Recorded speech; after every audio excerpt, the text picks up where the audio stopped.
For 2 straight days, they've been pedaling in the shadow of Britain's largest Hindu temple.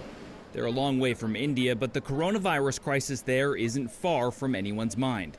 It seems everyone here knows someone trying to find oxygen or medical help, even some who've died without finding either. You know, when you're talking to your relatives, absolutely, you do feel really helpless. But I think that's where, in any way possible, that we can help. Myself and my wife had bad COVID. My father, who's in his 80s, had COVID, and he was in hospital for about 20 days. So I know the value of oxygen, simple oxygen. So it's a very personal thing for me. Nearly 800 cyclists pedaled a virtual relay to Delhi and back, raising more than $800,000 to help provide equipment, hospital beds, and oxygen to people in India, all from just 3 temples in the UK. The ties between the UK and India are endless. In fact, India is producing many of the vaccine doses that have made the UK's vaccine rollout such a success. It's been so successful that some are now calling on the British government to slow down that rollout to send doses to India. The government, though, so far has said no. Will the minister now commit to both increasing the money the UK gives to COVAX, much that is, we need to do more, but to also start sharing vaccine doses through COVAX now, today?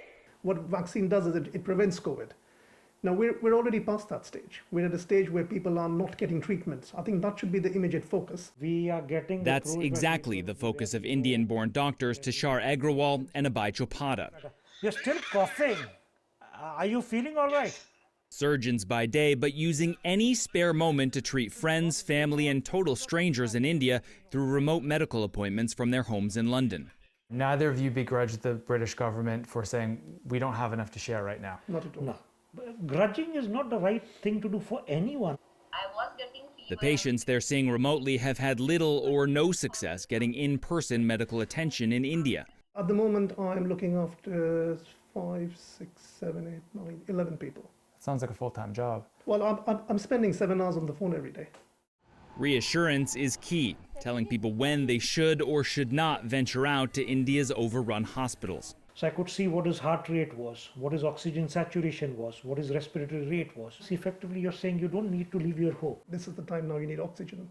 Dr. Agrawal has already told several family members to go to the hospital, but they can't find a bed. 3 others have died in just the past week. It must be even more draining given that it's your own family.